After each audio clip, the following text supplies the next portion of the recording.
Hello again guys, welcome back to the channel. We're back again, already taking another look at a newly released product for Microsoft Flight Simulator. This time it's the Iris Simulations Grob T.1 Tutor. This one seemed to release a little bit under the radar. It's been out for a couple of days now and it's only just come to my attention. I'd actually been keeping an eye out for it as well, since the Grob Tutor from Iris Simulations was actually one of my favourite aircraft in FSX and P3D. It flew very nicely, the detailing was excellent. That particular version was part of Iris's Pro series though. The version we're looking at here today is part of their Aviator series. I'm not entirely sure what the differences are between the two, but I'm suspecting that the Aviator series version will have a little bit less fidelity than the FSX Pro version did. I have to say I'm quite excited for what will be a mini review of the aircraft, as I've flown the Grob quite a bit myself over the years. I haven't flown the T1 variant since my Air Cadet days, which is probably getting on for about 20 years ago now. But I have flown the civilian variant within the last 10 years, still quite a while ago now, but I flew that quite significantly at the time. So it's an aircraft that I'm pretty familiar with and certainly one that I very much enjoyed flying. Hopefully on that basis I'll be able to give you a little bit of feedback about the product and how it compares with the real aircraft. Yesterday on the channel we were actually recreating history, whereas in today's video we'll actually be recreating the history of the channel. My first ever video on the channel was actually based around the Iris Simulations Grob Tutor. We departed out of RAF Benson and flew around the local area of Oxfordshire. I'll leave a video card up above if you fancy watching that video for a bit of a laugh. It's pretty atrocious looking back on it. But anyway, for today's flight we're going to recreate the exact same flight, the exact same route. So we'll be departing out of RAF Benson, heading initially up north towards a town called Thame, then on towards Aylesbury, heading back down south towards Chinner, and then back to RAF Benson. Basically, as I say, just a local flight around the Oxfordshire area. Once we get back over RAF Benson we'll carry out a few aerobatic manoeuvres. That's really one of the main fortes of the Grob T1, and then we'll bring the aircraft back in for a landing. As I say, this is really more of a mini review of the aircraft. We're going to forgo our usual salvos of looking at the external and internal modelling and texturing. You'll obviously get a good feel for the cockpit throughout the flight, and I'll try and give us plenty of opportunities to see the external modelling as we go. Otherwise though, the flight itself will be very much the same, and we'll still run through a breakdown of the product at the end of the video. Lastly, a little bit of an addendum to the review. It is worth mentioning that Iris are about to bring out one of the first patches for the aircraft, so any issues that we do find throughout the flight may well be fixed by the time you come to see this video. Unfortunately, I don't have a copy of the changelogs at this moment in time and the update hasn't arrived just yet, but what I'll do when the patch does arrive, I'll pin a comment down in the comment section below and update you on any changes or fixes that may have been made to the aircraft. As always guys, I do hope you find the video to be of use and hopefully good fun as well. If you do, please consider giving it a like and subscribing to the channel. If you have any comments or questions for me, you can leave those down in the comment section below. But now let's rather unusually head for the right hand seat and we'll get the aircraft started up. So welcome to the cockpit of the Iris Simulations Grob T1 Tutor. As you can see, overall Iris Simulations have done a very nice job in terms of the modelling and the texturing in the cockpit. Everything is textured very nicely, it's very crisp, very clear and all looks very authentic. Modelling is very good, although I will say there is a little bit of pixel bleed around most of the gauges and the panels here, as you can see, which does detract a little bit from the visual aesthetic in the cockpit. Overall though, I think a very nice job. Anyway, in terms of our pre-start checks, the pre-flight inspection has been completed. Documentation has been completed. Pedals have been adjusted. Seatbelts are fastened. Parking brake is on. Flight controls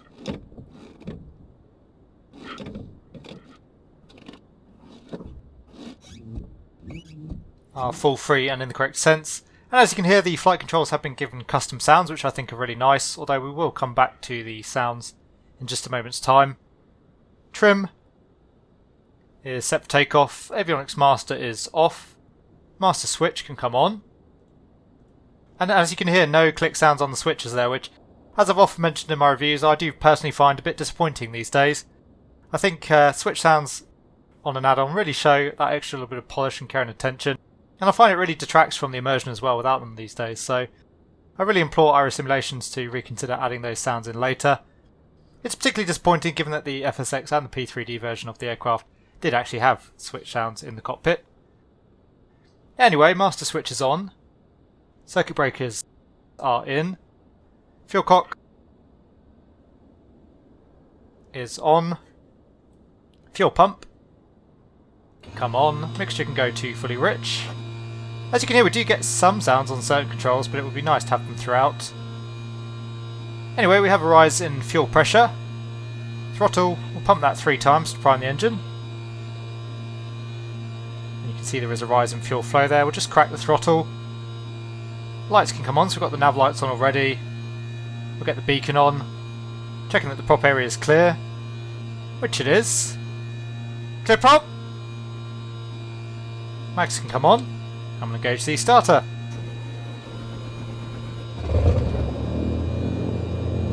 So we have a good start. One thing that does bother me slightly, when we use the starter, it's almost like a control-ly. It turns on the avionics master for us there, which I'd rather not have, personally. Anyway, fuel pump can come off. We'll idle around 1000 RPM. We'll close up the canopy. And you can hear there's no change in sound there with the canopy open or closed. So again, I think the sounds of the aircraft are really the main thing that needs some work, although the engine sound itself I think is quite nice. Anyway, canopy is closed. Oil pressure is checked, that's come up into the green. We'll leave the engine idling around 1000 RPM. Fuel pump is off. Flaps, check those in stages.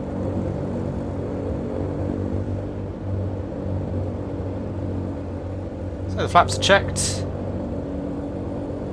And we'll set those back to takeoff. Gyro instruments, so we're showing 0 to 8 more or less on the HSI, and the same on the compass. Avionics master can come on. We'll leave the parking brake on for now. We'll call up ground and request a taxi for departure out to the north. That's 121.8. Just tune up the transponder there as well to squawk 7000. And another little gripe here, the transponder does work, but as you can see, unfortunately the actual control itself is not moving, which again, a little attention to detail there. It would have been nice to have that functioning correctly. We'll leave it in standby for now. We'll call up ground. As I say, we'll be departing out to the north. Benson ground, Lantern 5-2, request taxi for takeoff north departure. Lantern 5-2, taxi to and hold short of runway 01 via taxiway. Contact tower on 127.15 when ready. Taxiing hold short runway 01 using taxiway Lantern 5-2. So we'll taxi out for runway 01, which is just behind the left wing at the moment. Very short taxi. Just set the heading bug there. The first heading out towards Tame is a heading of 029. So park brake can come off. We'll clear on the right. Just come up on the throttle, get the aircraft rolling. As usual, we'll make our way over to the holding point and then we'll carry out the run-up checks before we depart. Quite like the engine sounds, I think they're pretty good, and I like the fact there's that sort of slight rattle there as well. It's quite authentic. Ground handling is nice. The aircraft's maybe just a little bit sticky initially, it needs quite a bit of power to get moving, but once you've got it on the roll it taxis very nicely.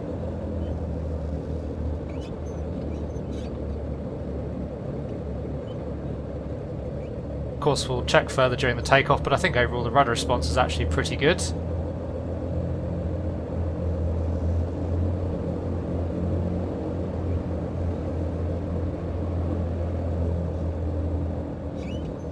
So feet on the brakes. Needing a little bit of brake here just to tighten up the turn.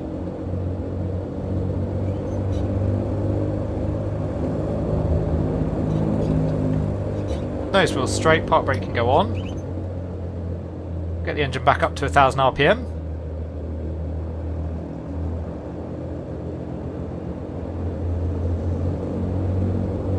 And for the run up itself, the parking brake is set. We'll throttle up to 1200.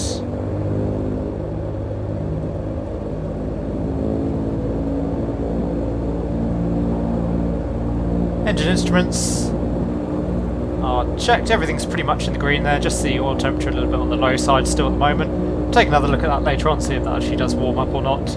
Mixture is fully rich. Throttle will come up to 1800 RPM now.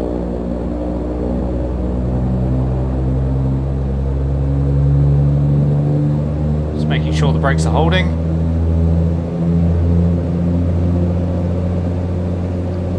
So there's our 1800 RPM, we'll check the magnetos. A little bit of a drop there on the left, back to both. And we'll check the right.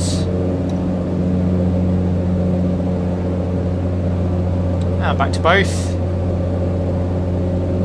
Checking the engine T's and P's. Everything looking good there. Come back to idle.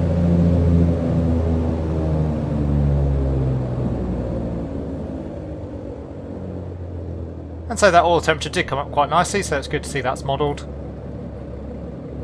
Idling around 650 RPM, that's checked. And we'll come back up to 1000. For the pre-takeoff checks, the fuel cock is on. Fuel contents is checked. Trim is set for takeoff. Friction nut is set. Mixture is fully rich. Flaps are set for takeoff. I am finding that I'm getting a little bit of a stutter as I move up and down between the panel. I do find that I get that to varying degrees in the sim, but it's certainly a little bit more on the noticeable side here. Anyway, flaps are set for takeoff. Fuel pump is on. Flight controls.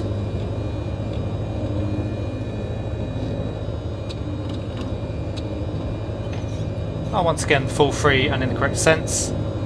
Avionics are set. We'll set the altimeter momentarily. We should get the QNH from ATC when we call up tower. Canopy is closed and locked. Seatbelts are fastened. And we'll make our way out to the holding point. So back off throttle, part brake off.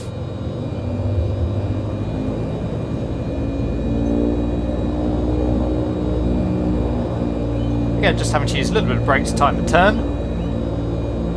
Got runway 01 straight ahead of us. We're at the intersection for the departure here, but we've got plenty of runway for the Grob to get off the ground.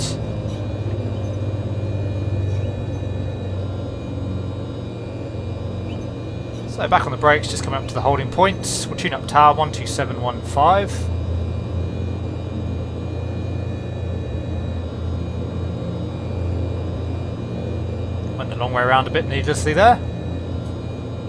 This is 12715, and we'll call tower, request takeoff clearance. Benson Tower Lantern 52 ready for north departure at runway 01. Lantern 52 QNH 29er decimal 9er 21272 North departure approved. Cleared for takeoff runway 01.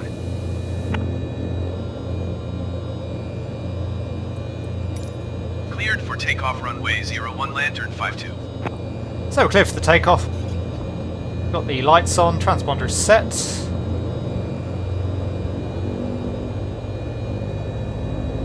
It's all clear on final.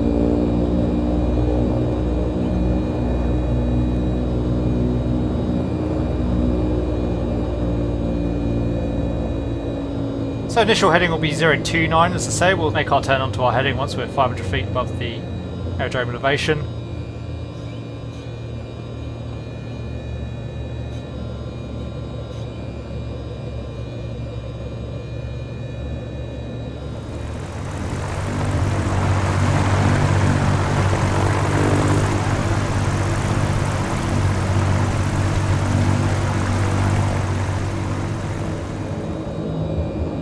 So the park brake is off, feet are off the brakes, we'll come up to full power for the takeoff.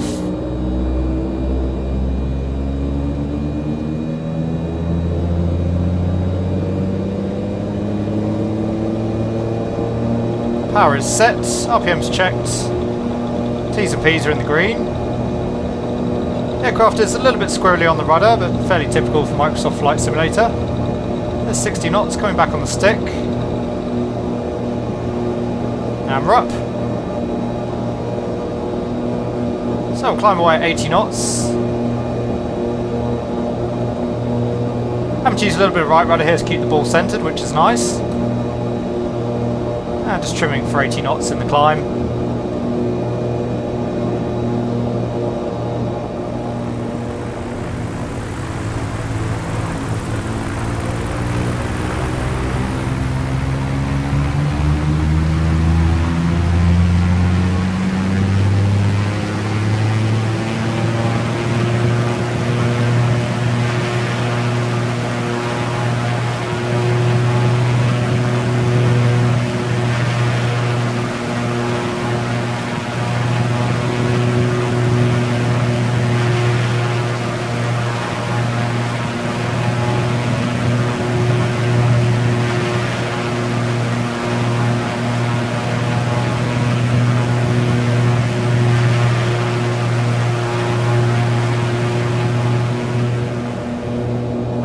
5-2 continue for north departure. Benson Tower Lantern 5-2 continue for north departure. We're up through 300 feet so the flaps can come up. And that's checked. And just coming up through 500 feet now, so we'll turn on to our heading 029. 6 minutes out towards the town of Thames, so we're looking for a time of 2.5.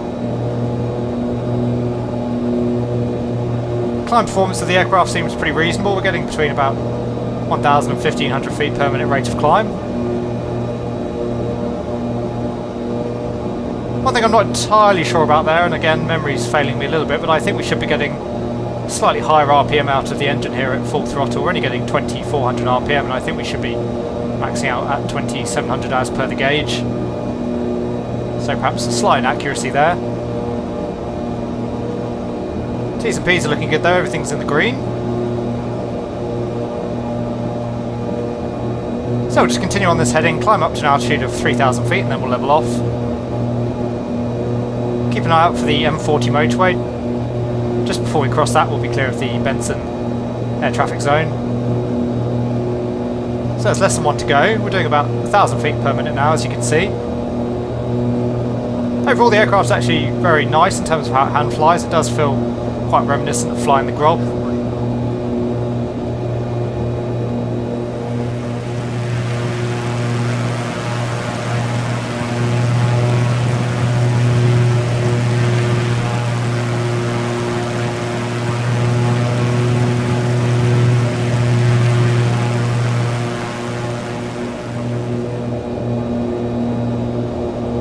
Lantern 5-2 leaving my airspace, frequency change approved.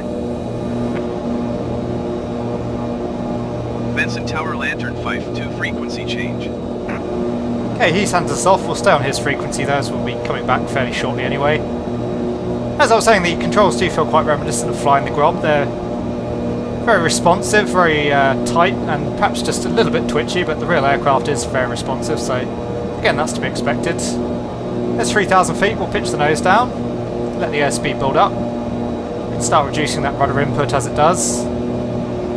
And once we're doing about 110 knots, we'll come back on the power. So just trim the aircraft. There's 110 knots, we'll come back to 22 inches on the manifold pressure. And 2,300 on the RPM. In the cruise, so the fuel pump can come off.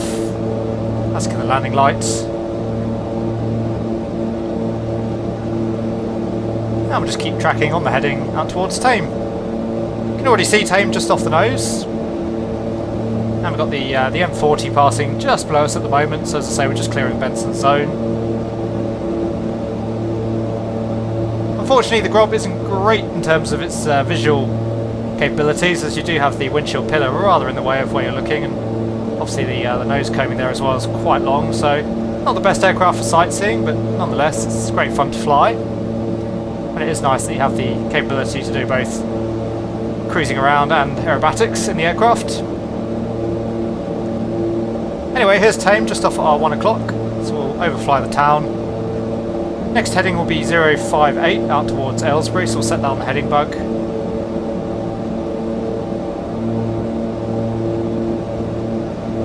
Just gaining a little bit of altitude here, so we'll just trim forward a little bit more. Get us back down to 3,000 feet.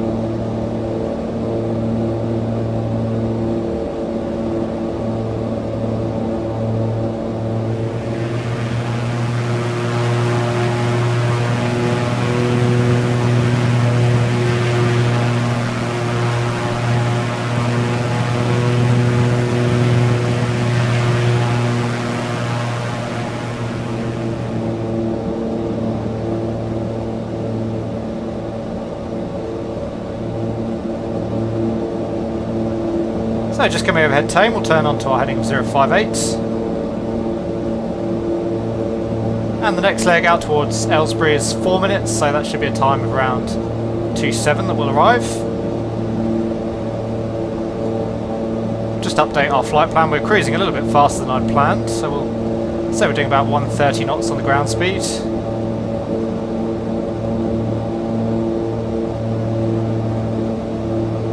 still giving us a 3-minute leg out towards Aylesbury.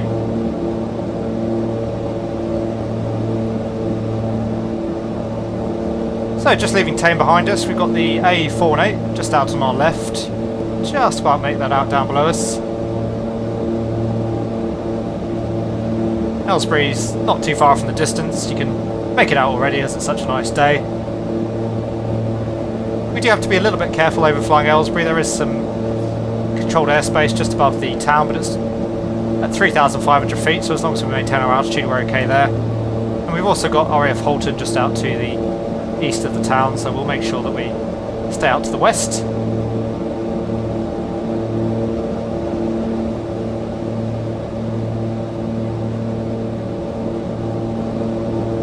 Really glorious morning here though in Oxfordshire, very pleasant. Can't quite make it out because of the lighting, but we've got the Chiltern Hills just off at our 2 o'clock. We'll be flying past those later on.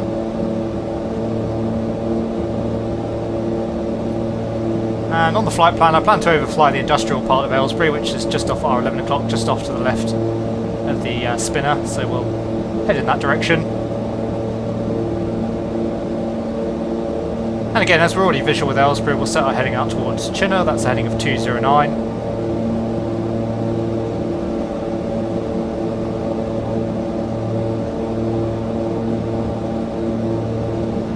Heading bug takes a while to slew around. Anyway, it's 209 set. And we'll actually start the turn out to the right a little bit early here, otherwise we're going to be flying into the cloud. Just clipping the edge of it.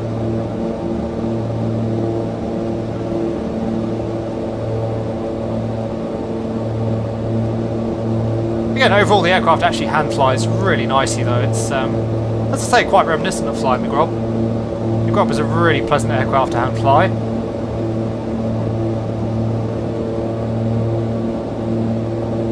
Particularly the Tutor version, obviously having a bit more power as well. It's a really good fun aircraft.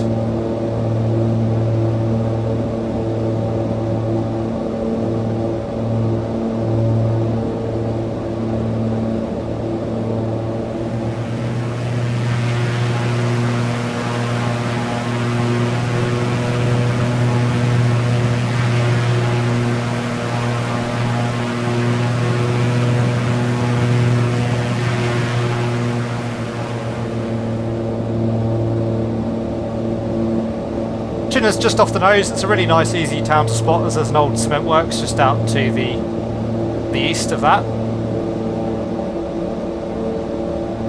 We've got really the start of the Chiltern Hills here. They sort of develop further out towards the east.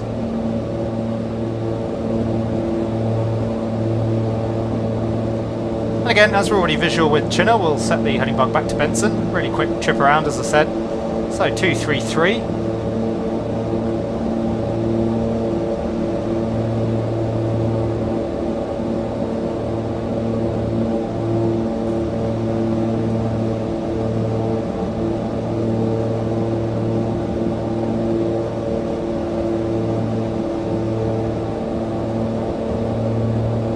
Swing out slightly to the right so that I can show you the cement works. You can already see Benson off in the distance.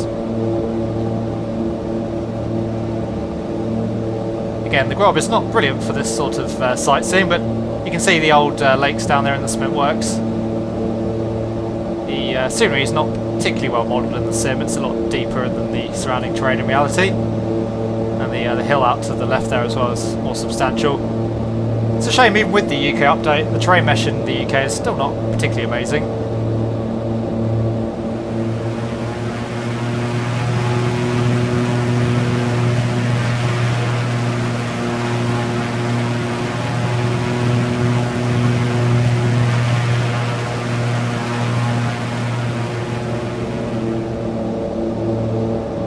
Anyway, keeping an eye out again for the M40 motorway. We'll make sure we call up Benson before we cross that. We've got Tame again, just passing off the right wing at the moment. So as I said, it's really just a very quick hop around the local area. We'll come back to Benson and we'll do a couple of aerobatic manoeuvres, since that's a big part of what the Grob gets involved with, at least the T1 variant. Again, overall I think the cockpit looks really nice, particularly with the lighting.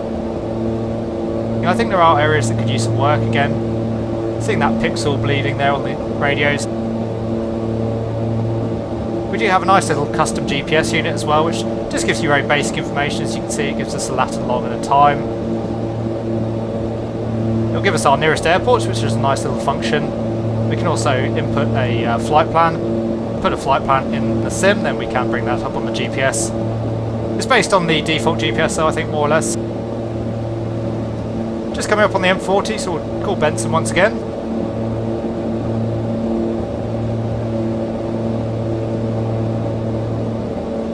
Request a full stop landing. Benson Tower, Lantern 527 miles northeast, 2,900 feet to land. Lantern 52 Benson Tower. QNH 29.9 2 and 272 and 8. Enter left downwind runway 01. Fly left downwind runway 01, Lantern 52. So still on runway 01, the wind's still a bit of a crosswind. You can see Benson right off the nose. We got Chalgrove just out at our 2 o'clock.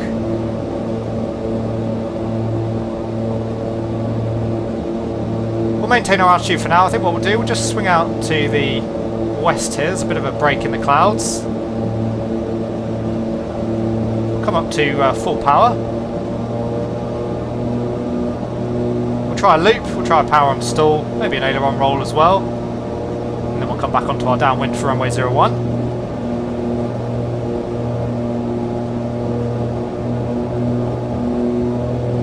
So pitching the nose down, we'll build up some airspeed.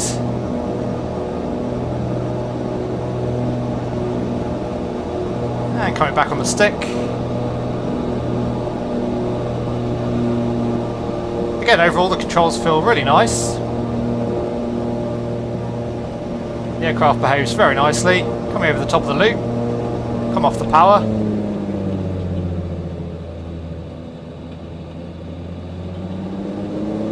Yes, that felt really good.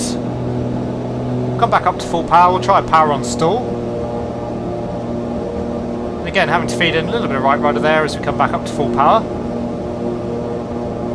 So coming through 50 knots. There's a stall warning. For some reason that cancels though. Anyway, we'll keep back on the stick. Into the spin we go. The spin develops really nicely actually. We'll come off the power. Ease up on the controls. The spin does self-recover, but that's a really nice spin. It's actually one of the better aircraft I've seen in the sim with regards to that. Definitely a big thumbs up.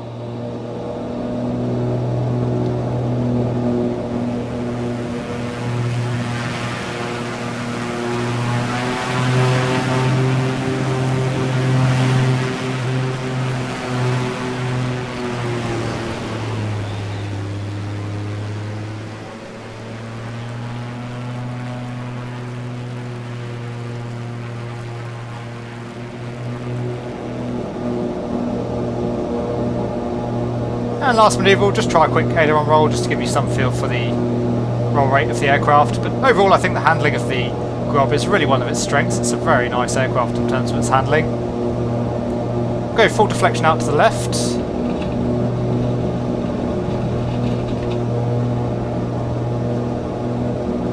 So yeah, as I say, overall I think the Grob really gets a big thumbs up in terms of its handling. There are a few areas which could certainly use some improvement, as we've already discussed, but I really like the way the aircraft flies, and I like the custom noises there as well with the controls and the airframe creaking and groaning. It's much nicer than the default Microsoft Flight Simulator sounds.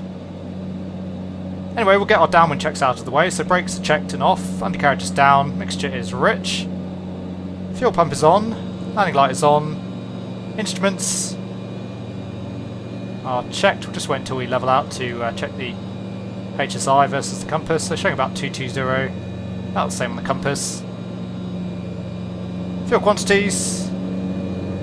As you can see, we've still got plenty of fuel on board. And harness is secure. So we'll just get ourselves back down to 1200 feet. We'll come in for a right hand pattern.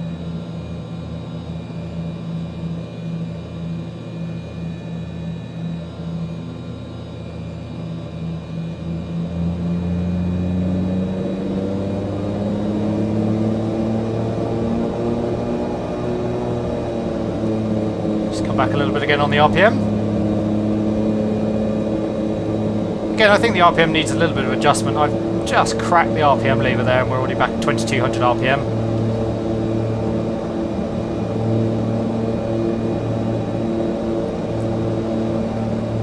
So we're on our right hand downwind, just a little bit close to the runway at the moment. Haven't got our landing clearance just yet.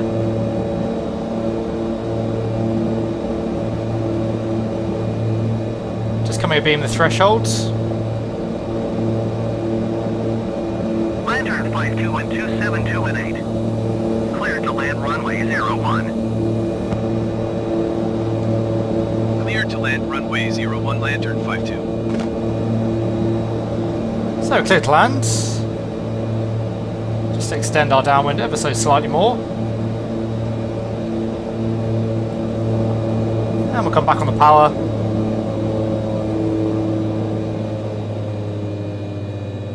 Take a stage of flap.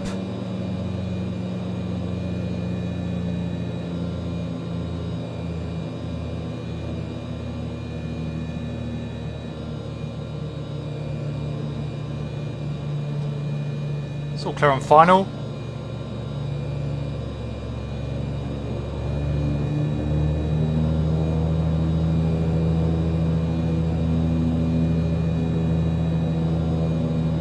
And we'll set full flaps. A little bit high here at the moment, but that's going to be pretty easy to correct.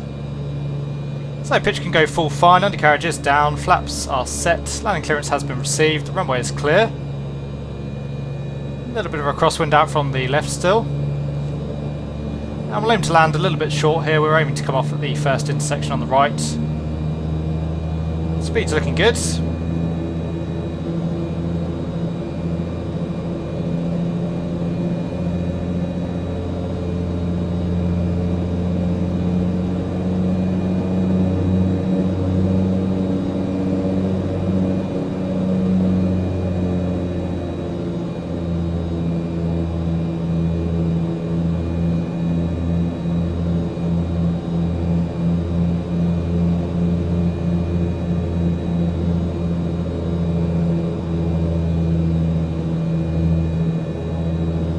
Coming off the power, holding the aircraft off, just feeding in a little bit of right rudder.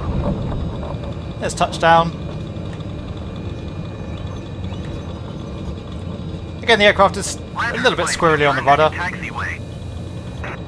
Vacate off to the right, so coming onto the brakes.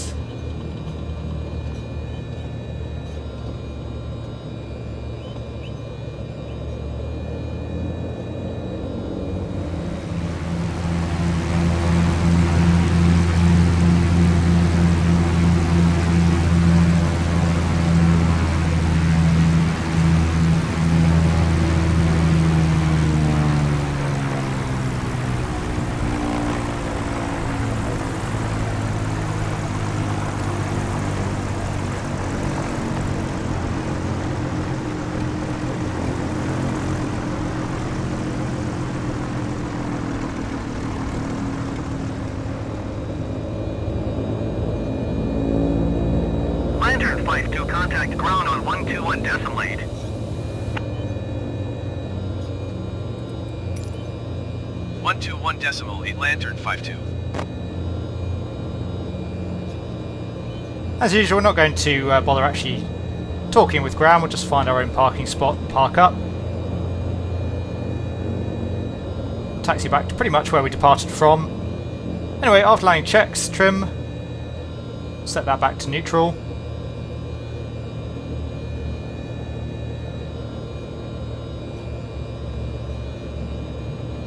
Flaps can come up.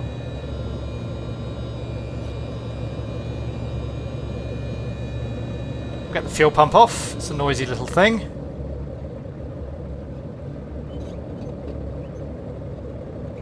And landing light can come off. Leave the beacon and the transponder for now. And again, we're not going to bother with any taxi clearances.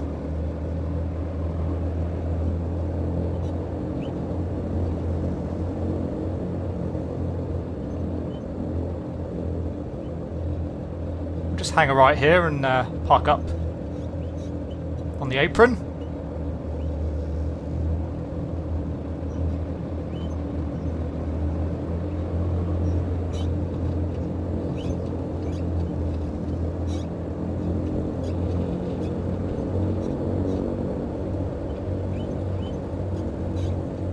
So bring the aircraft to a stop, park brake can go on.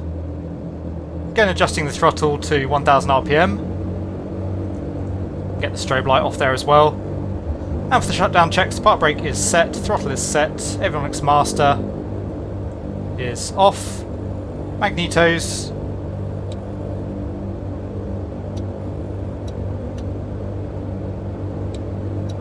are checked, engine instruments are checked, mixture can come back to idle cutoff.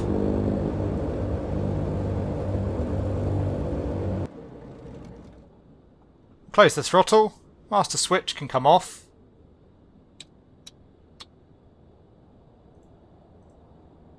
Fuel cock can come off. And we'll open up the canopy.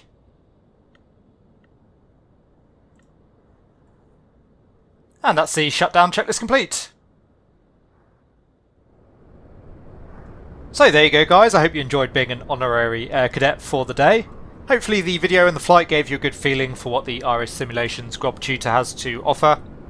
Once again, just before we wrap up the review with my overall conclusions, I think it's worth mentioning that there is a patch for the aircraft imminently about to release. That may well fix up some of the issues that we discuss, but at the moment I'm still dealing with version 2.02, so we'll discuss all the issues that we found throughout the flight. And again, I'll pin a comment down in the comment section below, updating you on the various fixes and changes as a result of the update to version 2.1. Overall, I have to say I really like the product, although I do feel, as I mentioned throughout, there are just a couple of areas holding it back from its potential greatness.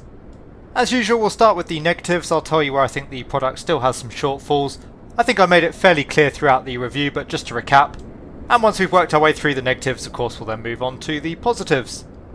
So weaknesses, the big one for me, and I think I've made it quite clear again throughout, that the sound needs some work in my opinion.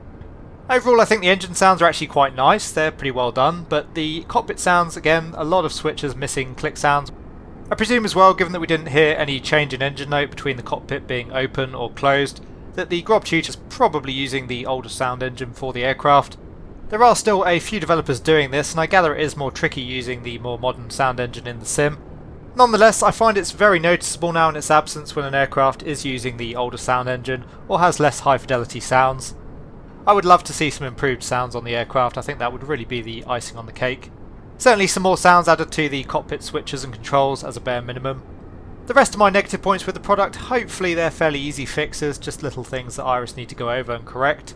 For example, the rotary selector on the transponder there not moving, that needs to be fixed up.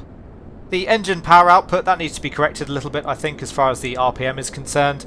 I can't remember the power settings in the T1, but certainly according to Iris's own manual, which I have to say is very good by the way, it suggests that the engine is capable of 2700 RPM.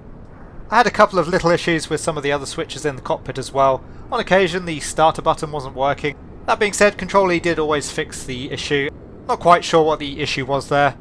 In terms of the flight model, overall that was a big plus, we'll come back to that in a moment. I did notice though when we carried out the stall that the stall speed seemed to be a fair bit lower than the manual would suggest. In terms of texturing, again overall I thought it was very good, but there were a few rough areas, and we mentioned the little bleed through of the pixels there on the gauges. And lastly, I mentioned during the video that I noticed a bit of stuttering as I moved in and around the panel. I have found that this is quite prevalent in many aircraft in the sim since Sim Update 5, but it was certainly on the more noticeable end of the spectrum with the RS Grob Tutor. That was quite surprising though, as generally speaking the FPS of the aircraft is actually very good. I found that I was only losing about 1 FPS versus the default Cessna 152, so a very FPS friendly aircraft. Anyway, moving on to the positive points, again there's a lot of good things to say about the RS Grob Tutor. As I mentioned earlier, generally speaking I think the modelling and the texturing is very nice, the aircraft certainly looks the part in the modelling department. And the texturing, with the exception of a few rough edges in a few areas, was very good overall, particularly in the cockpit. As I said, I think the textures there are very nicely done, they're very crisp as well. As far as the modelling and the texturing of the aircraft goes, it very much lived up to my expectations as per the previous version of the product. Engine sounds overall I thought were quite nice, again I would just like to see the sound improved in various other areas of the aircraft. The manual, which I already mentioned, I thought was very nice from Iris Simulations. It's a really good mix between real world data and helping you get by in the sim. The Grob as an aircraft itself I think deserves a few plus points. As I said, it's really good fun to fly, and it's nice to have the capability both to cruise around or perform some pretty decent aerobatics if you want to do so. It's a little bit of an all-rounder if you like, albeit the visibility out of the cockpit could be better. The last big plus point for me, and it really is the aircraft's major strength, was the flight model. Again, it has been many years now since I actually flew the Grob, but I certainly remember it being a very agile, very responsive, very pleasant aircraft to fly, and the Iris Simulations version feels very similar. With the exception of the rudder on the takeoff, which, as per most Microsoft Flight Simulator add-ons, was overly sensitive. The aircraft was really nice to fly, the controls did feel very sharp, very responsive. The aircraft felt pretty decent throughout most of the flight envelope, and as I say, I think that spin is the best that I've seen to date in Microsoft Flight Simulator. So really for me, the forte of the Iris Simulations Grob Tutor is its flight model. The product is currently retailing at $20 US, which certainly if those issues get fixed up, then I think it's a very nice offering. So overall, in my opinion, the Iris Simulations Grob Tutor is already a very solid effort. It's certainly an aircraft that I've enjoyed. I'm sure I'll be flying it again. For me, if Iris can see their way to giving the aircraft an improved sound package, it would take it from being a very nice add-on to one of the best currently available in the sim. Anyway guys, as always, I do hope you enjoyed the video and found it to be of use. Once again, if you did, please consider giving it a like and subscribing to the channel. If you have any comments or questions for me, you can leave those down in the comment section below, and I'll do my best to answer them. And as always, a personal thank you to my channel members and patrons for all of your support. It is hugely appreciated. Wherever you are, whatever you're doing, I hope you have a great day. Thank you very much once again for watching, and I will see you all again soon.